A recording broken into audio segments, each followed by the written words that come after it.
KP classes dedicated to excellence. Hello everyone, welcome back to the KP classes. I am your biology mentor Saima Heather और मैं लेकर आई हूँ आपके लिए 15 days crash course for the biology board exam जिसमें हम entire syllabus cover करने वाले हैं। इसके साथ साथ हम अपने Instagram and the Telegram channel पे भी CUT एंड बोर्ड से रिलेटेड बहुत सारे अपडेट्स डालते हैं, क्विजेज अपलोड करते हैं, वीडियोस अपलोड करते हैं। तो लिंक आपको मिल जाएगा डिस्क्रिप्शन बॉक्स में, आप वहां से जाके भी हमें ज्वाइन कर सकते हैं फॉर द मोर अपडेट्स। क्या प्लानिंग है हमारी? आज हमारा डे 3 है, जिस डे 3 में हम ह्यूमन रिप्रोडक्शन का जो पार्ट 2 है वो पढ़ाने वाले हैं, जिसमें हम आज आपको कवर करने वाले हैं menstrual cycle, fertilization and the post fertilization events, parturition and the lactation। तो आपका रिमेनिंग जो पोर्शन है वो आज हम कवर करेंगे। डे 2 में हम आपका गैमेटोजेनेसिस और आपका जो भी स्ट्रक्चर था और जो भी आपका क्या था male and female reproductive organ थे वो सारा कुछ करा चुके हैं। और डे 3 में आज हम ये करने वाले हैं। डे 4 में रिप्रोडक्टिव हेल्थ करेंगे, फिर principle of inheritance, molecular basis of inheritance, evolution, human health and disease, microbes in human welfare, biotechnology principle and process, biotechnology and its application, organism and population and ecosystem and biodiversity in conservation with in the 15 days. Entire syllabus होने वाला है जो आपको board examination में बहुत ज्यादा help करने वाला है। सारे नोट्स बनाए जाएंगे और ये नोट्स आपको प्रोवाइड किए जाएंगे हमारे केपी क्लास के ऐप पे। इस ऐप को डाउनलोड करने के लिए if you are Android user तो आप KP exam prep app download कर सकते हैं। If you are iOS class user तो आप क्लास प्लस को डाउनलोड कीजिए, वहां ORG कोड जो मांगा जाएगा वहां पे आप ICO डालेंगे और अपने क्रेडेंशियल से लॉगिन करने के बाद आपको यहाँ पे इस तरीके से एक होम पेज दिखाई देगा, जिसके इस पार्ट पे आप जहाँ 3 डॉट्स है वहां पे क्लिक करेंगे तो आपको एक साइड पैनल ओपन होगा, जिसमें आप जब जाएंगे हमारे फ्री मटेरियल पे तो इस फ्री मटेरियल पे आपको यहाँ पे देखिए एक डॉक्यूमेंट्स का फोल्डर दिख रहा है जहाँ पे आपको सारे के सारे नोट्स अवेलेबल हैं which is really sufficient for the board examination. और इसके साथ ही हम आपको दे रहे हैं फ्री मॉक टेस्ट, तो आप अपना प्रैक्टिस सेशन भी वहां पे कर सकते हैं फ्री में। चलिए let's start the class. Human reproduction हम करने वाले हैं और इस ह्यूमन रिप्रोडक्शन की क्लास में क्या क्या चीजें आज हम करने वाले हैं? तो आज हम कवर करने वाले हैं मेंस्ट्रुअल साइकिल, देन करने वाले हैं फर्टिलाइजेशन और फर्टिलाइजेशन के बाद आपका पोस्ट फर्टिलाइजेशन जो भी डेवलपमेंट होता है वो देखेंगे, देन पार्चुरेशन। तो ये सारा कुछ आज के क्लास में हम कवर करने वाले हैं। Let's begin with the menstrual cycle. Menstrual cycle की अगर हम बात करें तो ये है कि आपका रिप्रोडक्टिव साइकिल होता है कि इसमें फीमेल में कौन सी फीमेल में जो प्राइमेट्स होते हैं उनकी फीमेल में which is known as menstrual cycle. Non primates में इसी को एस्ट्रस साइकिल बोलते हैं। ठीक है। First menstrual begin at the puberty. किस एज में स्टार्टिंग हो रही है? At the age of puberty starting हो रही है which is known as menarche. क्या बोलते हैं इसको?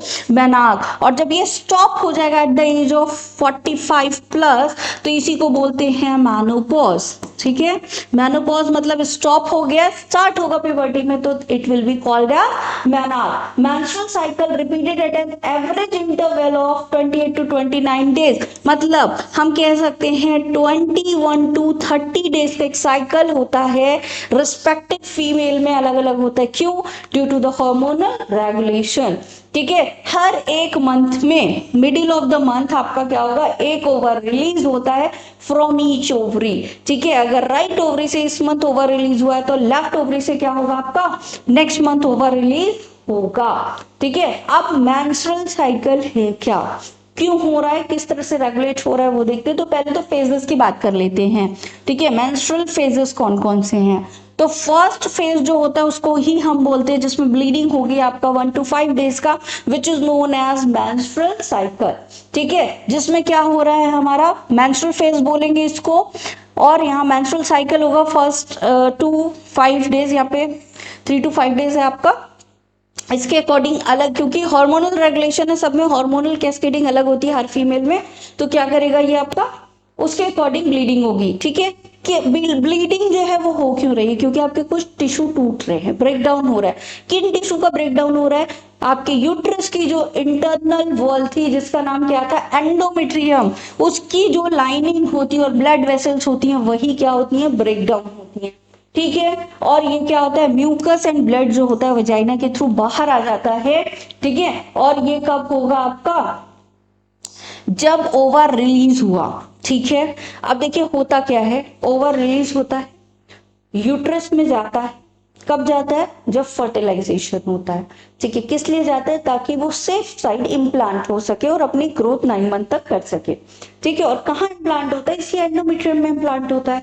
लेकिन अगर फर्टिलाइजेशन नहीं हुआ सपोज, तो ओवा यूट्रस में जाएगा ही नहीं, और यूट्रस में गया ही नहीं तो एंडोमेट्रियम का कोई काम ही नहीं है। ठीक है, आपने देखा होगा जैसे मम्मी लोग होती हैं, क्या होता है, नए नए सोफा कवर, कुशन कवर, सारा कुछ नया नया लगा देती हैं अगर कोई गेस्ट आने वाला होता है, लेकिन अगर वो गेस्ट नहीं आता तो वो उसको हटा देती हैं। तो सेम ऐसे ही एंडोमेट्रियम है, अगर हमारा फर्टिलाइज्ड ओवा अंदर आ रहा है तो वो तो एंडोमेट्रियम को क्या करेगा, सजा के रखेगा कि आओ इसमें इम्प्लांट हो जाओ। ठीक है, लेकिन अगर फर्टिलाइजेशन नहीं हुआ तो उस एंडोमेट्रियम का कोई काम नहीं, वो उसको क्या कर देगा, रिमूव कर देगा। तो यही हो रहा है जब फर्टिलाइजेशन नहीं होगा। कब होता है ये, विथ नो फर्टिलाइजेशन। ठीक है, लेकिन अगर मेंस्ट्रुएशन साइकिल नहीं हो रहा, आपका मेंस्ट्रुअल फ्लो नहीं हो रहा है, ठीक है, किसी भी मंथ में, तो it is one kind of indication of the pregnancy, क्योंकि फर्टिलाइजेशन अगर हुआ है तो एंडोमेट्रियम ब्रेकडाउन नहीं होगी। सेकेंड आता है आपका फॉलिकुलर फेज।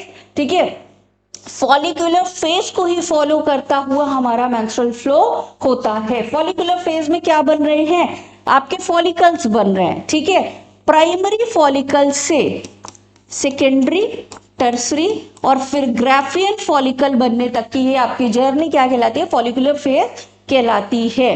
ठीक है, अब यहाँ पे दो हार्मोन बढ़ते हैं, कौन से, एक तो LH, दूसरा FSH। ठीक है, क्यों बढ़ रहे हैं LH और FSH, ग्रैनुलोसा सेल बढ़ रही हैं, और जितना ज्यादा ग्रैनुलोसा सेल बढ़ते हैं उतना ही ज्यादा आपका LH और FSH भी बढ़ता है। ठीक है, और यहाँ पे क्या होगा, जो आपका एस्ट्रोजन है वो भी क्या करता है, बढ़ता है। ठीक है, और ये क्या होगा आपका, ये जो ग्रोइंग फॉलिकल है उनमें ग्रैनुलोसा बढ़ रही है, ग्रैनुलोसा एस्ट्रोजन को बढ़ा रही है, एस्ट्रोजन किसको बढ़ा रहा है, LH को बढ़ा रहा है। ठीक है, तो 5 to 13 डेज ब्लीडिंग हो गई, मेंस्ट्रुअल फ्लो, उसके बाद जो 5 to 13 डेज है वो क्या है आपका, फॉलिकुलर फेज आता है। उसके बाद आता है आपका ओव्यूलेटरी फेज, LH अपनी पीक पे आ चुका है। ठीक है, ग्रैनुलोसा बढ़ रहे थे, ग्रैनुलोसा ने एस्ट्रोजन को बढ़ाया, एस्ट्रोजन ने किसको बढ़ा दिया, LH को बढ़ा दिया। ठीक है, तो LH और FSH कहाँ हो चुके हैं, अपने पीक पे आ चुके हैं, which is your 14th day, जिसको LH सर्ज भी बोलते हैं। ठीक है, सबसे ज्यादा LH यहीं पे होगा, और ये क्या कराता है, जो ग्राफियन फॉलिकल्स मैच्योर फॉलिकल है उनको रप्चर करा देता है, यहां से आपका जो ओवम होता है वो रिलीज हो जाता है, and that phase is known as ovulation. ठीक है, अब देखिए ल्यूटियन फेज क्या है, ग्राफियन फॉलिकल से ओवर रिलीज हो चुका है, लेकिन बहुत कुछ आपके granulosa cell, theca externa interna सब कुछ बचे रह गए हैं पीछे, विच इज नोन एज, क्या कहलाते हैं वो, कॉर्पस ल्यूटियम। बचा हुआ पार्ट क्या कहला रहा है आपका, कॉर्पस ल्यूटियम। ठीक है, ये कॉर्पस ल्यूटियम ग्लैंडुलर है, प्रोजेस्टेरोन का सिक्रीशन कराता है। तो मतलब अब कौन बनना शुरू हो गया, आफ्टर 14th डे प्रोजेस्टेरोन बनना शुरू हो गया। ठीक है, प्रोजेस्टेरोन का काम क्या है, ओवर रिलीज किस इंटेंशन से हुआ है कि भाई मुझे फर्टिलाइजेशन करना है, तो एंडोमेट्रियम तो सजा के रखेंगे, तो एंडोमेट्रियम को मेंटेन करने का काम किसका, प्रोजेस्टेरोन का। तो क्वेश्चन यहीं से सीधे आ गया कि अगर आपकी प्रेगनेंसी है तो प्रोजेस्टेरोन क्या रहेगा, मेंटेन रहेगा, क्योंकि एंडोमेट्रियम मेंटेन रहेगी। तो एंडोमेट्रियम मेंटेन है, कौन मेंटेन कर रहा है, प्रोजेस्टेरोन। तो प्रेगनेंसी मेंटेनिंग हार्मोन कौन सा हो जाएगा आपका, प्रोजेस्टेरोन हो जाएगा। ठीक है, अब यहाँ पे क्या कर रहा है, यही प्रोजेस्टेरोन आपका इम्प्लांटेशन में हेल्प करवाता है, क्योंकि मेंटेन रखता है। ठीक है, अब क्या कर रहा है, ये आपका थिकन कराता है यूट्राइन एंडोमेट्रियम को और प्रोलिफरेट कराता है।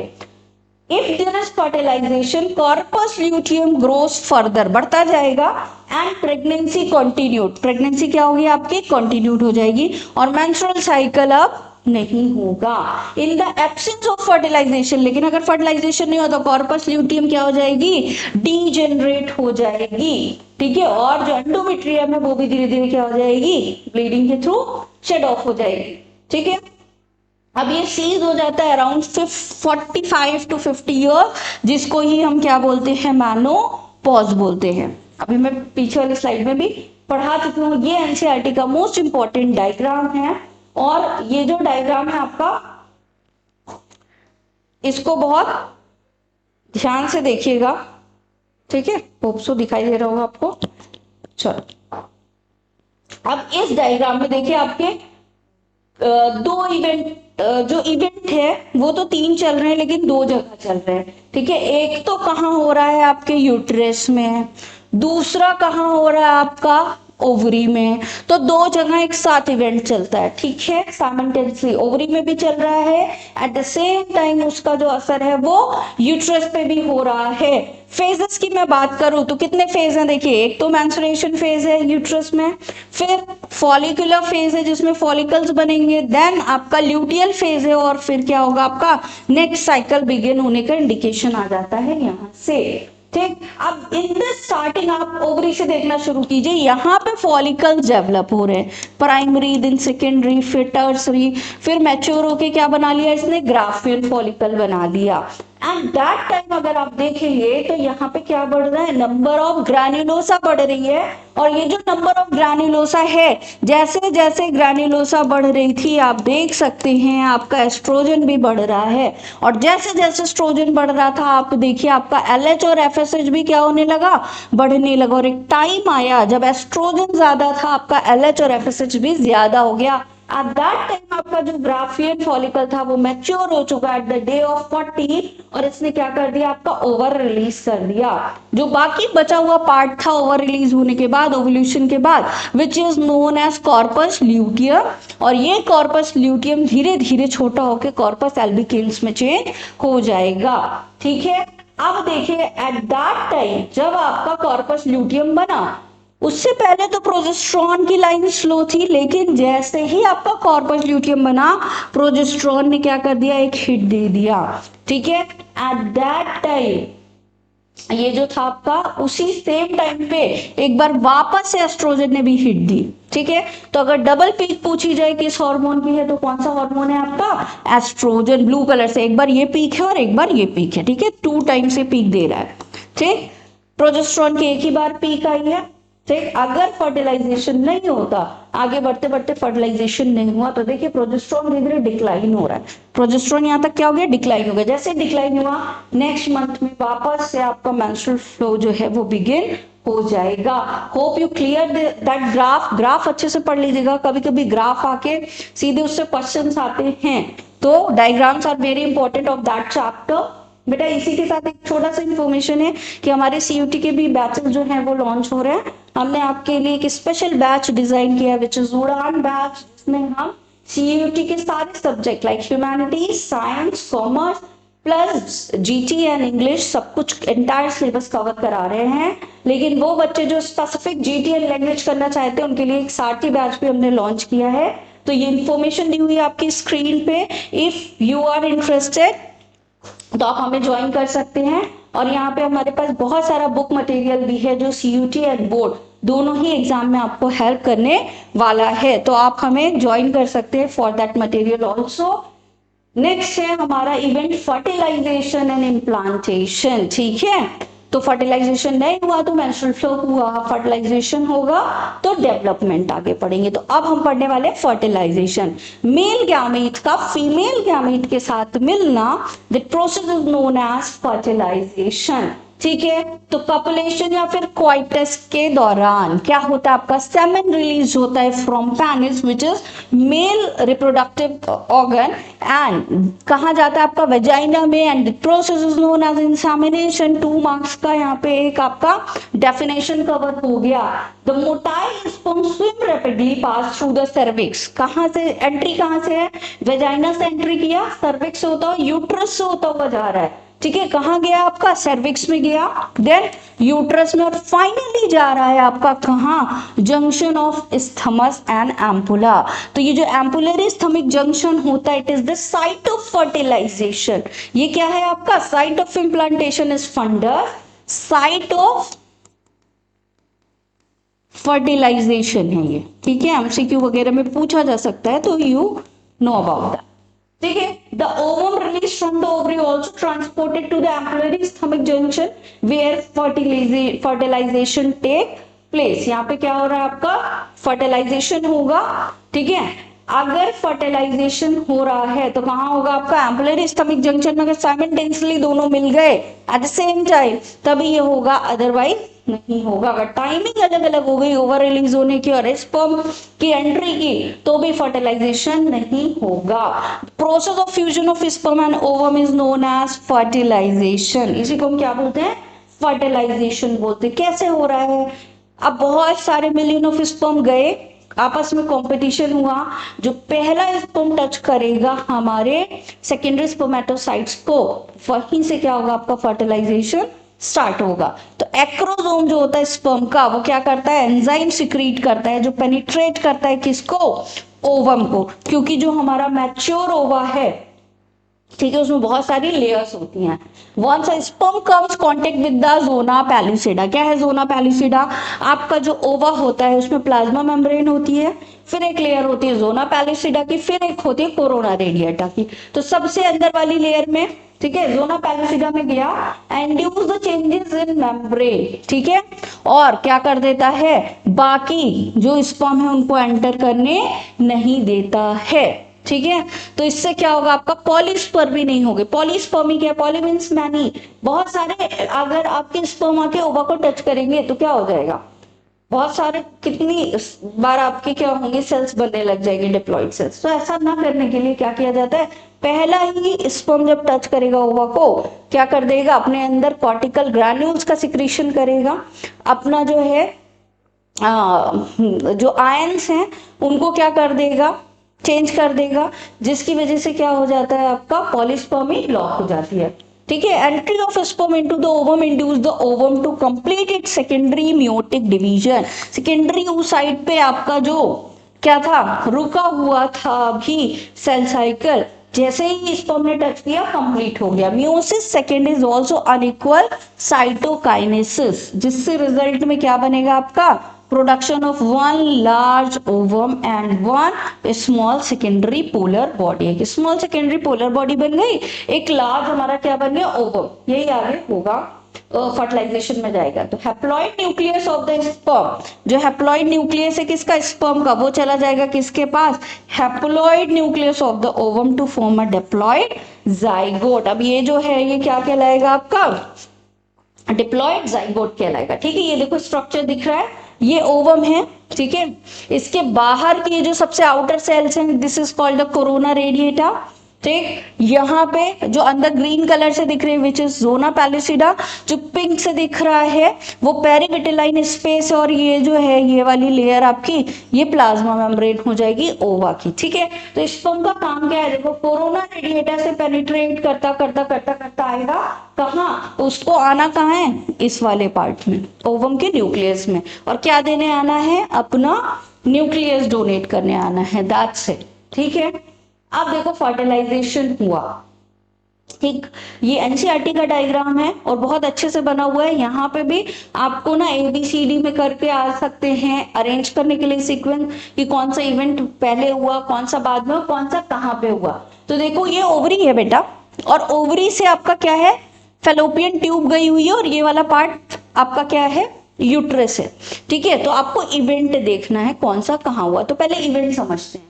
देखो पहले वाले में क्या हुआ, ओवा बना हुआ था, ठीक है, मैच्योर ओवा था। बी वाले में क्या हुआ, स्पर्म आया इसके पास। ठीक है, समझना, पहले इवेंट समझो। बी में वाले फेज में क्या हुआ, स्पर्म आया।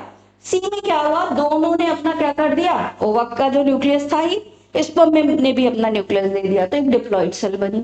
अब क्लीवेज हुआ, सेल का डिवीजन शुरू हुआ, क्लीवेज बोलते हैं। कई बार रिपीटेड डिवीजन के बाद एक स्टेज आया आपका 8 cell stage which is known as morula, और मोरुला के बाद जो आपका स्टेज आया विच इज क्या बन गया आपका, ब्लास्टोसिस्ट बन गया, ठीक है, क्या बन गया आपका, ब्लास्टोसिस्ट। अब यही ब्लास्टोसिस्ट क्या करता है, इम्प्लांट होता है। तो इम्प्लांटेशन किस इवेंट पे होता है, मतलब ये यूट्रस में जाने वाला है, ठीक है। तो अब देखो यहाँ पे ओवा था, ओवा बना, ओवा रिलीज हुआ, आगे बढ़ा आगे बढ़ा, बी वाले इवेंट पे आके जब ये एम्पुला स्थमस जंक्शन पे पहुंचा तो यहाँ इसको मिला स्पर्म, इसके साथ फर्टिलाइज हुआ, फर्टिलाइज होने के बाद ऊटिड बनाया, जाइगोट बन गया, जाइगोट बनते बनते ये आगे गया और इस मोरुला फेज में आ गया, ठीक है। और मोरुला के बाद ये क्या कर रहा है, डेवलपमेंट करता जा रहा है, सेल्स बढ़ाता जा रहा है और अंदर आ रहा है, ठीक है। और जैसे ही ब्लास्टोसिस्ट वाली कंडीशन में आ गया, देखो अंदर एंट्री कर गया है, ये ब्लास्टोसिस्ट वाली आपकी कंडीशन है, तो इसमें ये अंदर एंट्री कर चुका है। और जैसे ही ब्लास्टोसिस्ट है अंदर एंट्री करने के बाद क्या हुआ, एंडोमेट्रियम में जाकर के ये क्या हो चुका है, आपका इम्प्लांट हो चुका है, ठीक है। तो ये सीक्वेंस याद रखना है कि कौन सा वाला, जब मोरुला था तो ये कहाँ था, ठीक है, क्लियर। और ऐसा आगे बढ़ते हुए कहाँ आ गया आपका, यूट्रस में आकर के इम्प्लांट हो गया, ठीक। अब इसी सेम टाइम पे जो आपका ओवा है, ठीक है, दोनों के पास जो क्रोमोसोम है वो XX है, लेकिन जो हमारा स्पर्म है which has X and Y chromosome, तो जो आपका हेट्रोजाइगस कंडीशन है वो किसकी बन रही है, मेल की बन रही है। तो कौन रिस्पॉन्सिबल है आपका सेक्स डिटर्मिनेशन में, मेल इज रिस्पॉन्सिबल। अगर एक्स क्रोमोसोम के साथ फ्यूज होगा तो क्या बनेगी आपकी, फीमेल बनेगी, ठीक है। बट इस एक्स के साथ अगर ये वाई फ्यूज हो गया तो क्या बनेगा आपका, मेल बनेगा। दैट इज 50-50% चांस कि आपका मेल बनेगा या फीमेल बनेगी, but depends on the Y chromosome, ठीक है। तो मेल पे डिपेंड करता है, फीमेल पे नहीं। अब क्लीवेज में क्या था, अब देख लो इसको, थ्योरेटिकल रिपीटेड माइटोटिक डिवीजन हो रहा है जाइगोट का without growth resulting a multicellular ball like embryo is called the cleavage, ठीक है। और क्लीवेज स्टार्ट होता है किसके बाद, just after fertilisation, mitotic division कर रहा है, ठीक है। और ये जो बनेगी सेल्स कई डिवीजन के बाद, that is called the blastomeres. The product of cleavage is called the morula, which is 8 to cell stage. 8 से 16 सेल स्टेज पे जो बन रहा है उसको हम क्या बोलते हैं, मोरुला। ये याद रखना आपको। Then morula continues to divide and grow and transformed into the blastocyst. आगे जाके डिवाइड करता रहेगा 32 सेल स्टेज तक। अब ब्लास्टोसिस्ट बन गया, जाके इम्प्लांट हो गया, क्या यही रुक जाएगा, नहीं, अभी तो इसको बहुत बड़ा काम करना है, क्या, पूरा ऑर्गेनोजेनेसिस कराना है, ऑर्गन बनाने हैं। तो ऑर्गन सीधे नहीं बनेंगे बेटा, कैसे बनेंगे, कुछ जर्म लेयर्स बनती हैं, 3 जर्म, हम ट्रिप्लोब्लास्टिक हैं, तो कितनी जर्म लेयर है हमारे पास, 3 है, कौन कौन सी, ट्रोफोब्लास्ट, ठीक है। और ये जो आपका ब्लास्टोसिस्ट जो है वो 2 स्ट्रक्चर में, आउटर और इनर हो गया, ठीक है। जो आउटर वाला होता है उसको ट्रोफोब्लास्ट कहते हैं, यही आपका एक्टोडर्म, एंडोडर्म, मेसोडर्म में अभी चेंज होगा, ठीक है। और जो अंदर है ट्रोफोब्लास्ट के उसको बोलते हैं इनर सेल मास, ये क्या करेगा आपका, एम्ब्रियो बनाएगा, ठीक है। अब trophoblast cell attach to the endometriums, कहाँ अटैच होंगे, एंडोमेट्रियम से, और किसका डेवलपमेंट करवाएंगी, फर्स्ट ट्राइमेस्टर में प्लेसेंटा का, ठीक है। इनर सेल मास जो है वो क्या बनाएगा आपका, एम्ब्रियो बनाएगा। After attachment the uterine wall divides rapidly and cover the blastocyst, जो यूट्राइन वॉल है वो किसको कवर कर लेगी, आपके ब्लास्टोसिस्ट को, ठीक है। और ये जो ब्लास्टोसिस्ट है ये कंप्लीटली इम्बेडेड हो जाएगा कहाँ, यूट्राइन आपके एंडोमेट्रियम में, ठीक है। डेसिडुएशन कहा जाता है इसको, दैट स्पेसिफिक टर्म है डेसिडुएशन।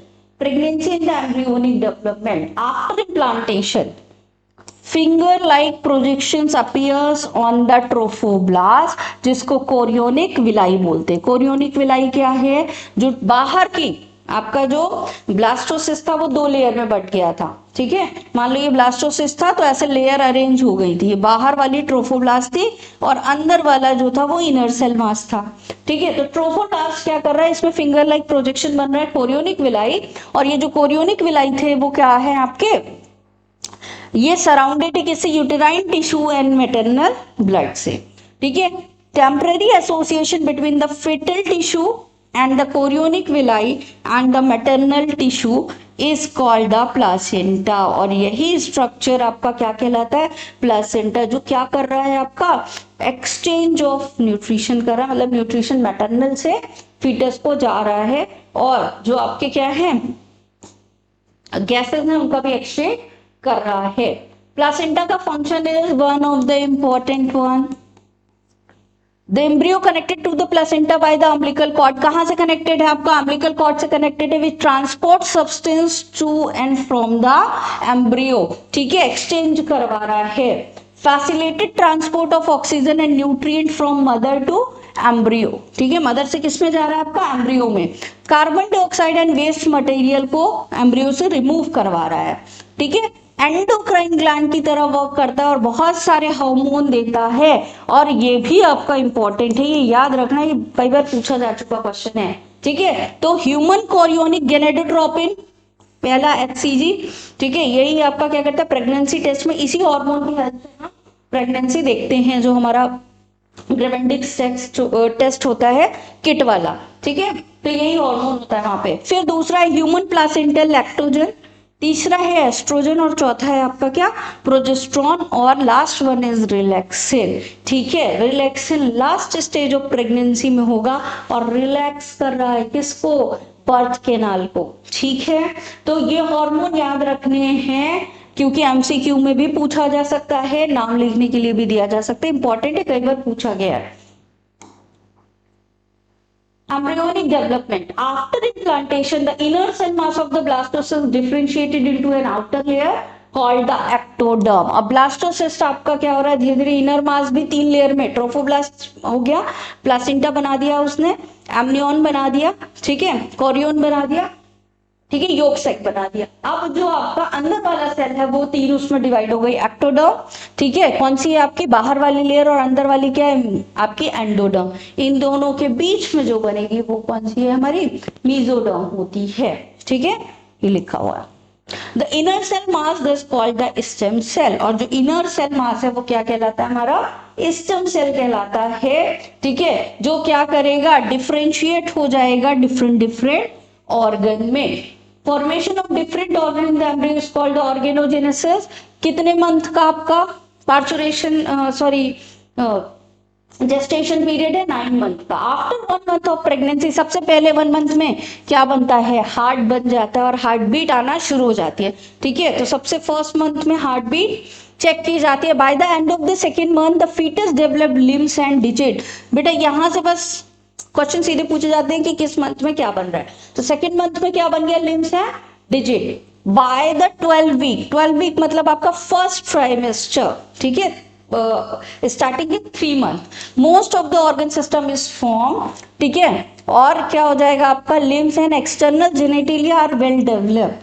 First movement of fetus, appearance of hair observed in 5th month. 5th month में क्या हो रहा है आपका, हेयर्स दिख रहे हैं हेड पे और मूवमेंट दिखाई दे रहा है, ठीक है, 5th मंथ पे। By the end of 24th week which is second trimester, 6 month की बात हो रही है, the body is covered with the fine hair, eyelid separate and the eye lashes are form. By the end of 9 month the fetus is fully developed and it is ready for the delivery which is known as parturition. तो month wise यहाँ पे आपको दिया हुआ है किस month में क्या फॉर्मेशन हो रहा है, ये बनना चाहिए, यहाँ से भी क्वेश्चन आता है, ठीक है। अब parturition and lactation, gestation period कितने मंथ का था आपका, 9 मंथ का था, ठीक है, 3 ट्राइमेस्टर्स होंगे आपके।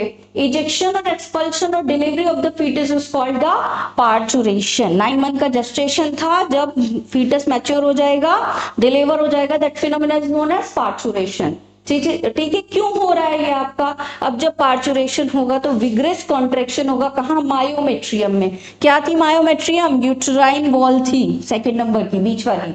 दिस सिग्नल्स ऑफ पार्चुरेशन का कैसे पता कि अब मायोमेट्रियम को कॉन्ट्रैक्ट होना है, वैसे तो कभी भी हो सकती है ना, तो एक सिग्नल आता है आपका कहाँ से, जब फुली डेवलप हो जाता है फीटस, ठीक है, और placenta which induces the mild contraction of the uterus called the fetal ejection reflex. इसको हम क्या बोलते हैं, फीटल इजेक्शन रिफ्लेक्स।